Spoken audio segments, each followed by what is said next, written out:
తెలంగాణ యువత తెలంగాణ విద్యార్థి లోకంతో కూడా మా విజ్ఞప్తి మా ప్రార్థన గత 10 ఏళ్ళు ఎట్లుండే మరి ఇప్పుడు ఈ ప్రభుత్వం ఎట్లున్నది మీరే బేరీ చేయండి ఫీజు రీయింబర్స్మెంట్ వస్తలేదు ఒక్క మెడికల్ కాలేజ్ కూడా కేసీఆర్ గారు ప్రారంభించిన కాలేజీల్లో కూడా ఇలా సవ్యమైన పర్యవేక్షణ లేక సవ్యమైన పరిస్థితులు లేక వాటిని కూడా మూతపడేసే పరిస్థితి వచ్చింది గురుకులాలు నడుస్తలేవు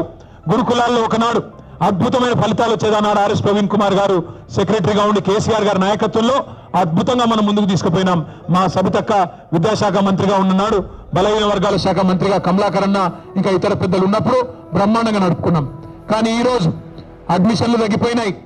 అదేవిధంగా అక్కడి నుంచి ఫలితాలు తగ్గిపోయినాయి చివరికి పిల్లలకు నాణ్యమైన భోజనం పెట్టలేక కల్తీ భోజనం పెడితే ఇప్పటికి 90 మంది పిల్లలు చనిపోయిన పరిస్థితి గురుకులాల్లో ఉన్న మాట గమనించాలని చెప్పి నేను కోరుతా ఉన్నా రాష్ట్రంలో అన్ని వ్యవస్థలు అస్తవ్యస్తం చేసినారు ఒకటి కాదుగా మా పంచాయతీరాజ్ శాఖ మంత్రిగా పనిచేసిన దయాకర్ రావు గారు చెప్తా ఉన్నారు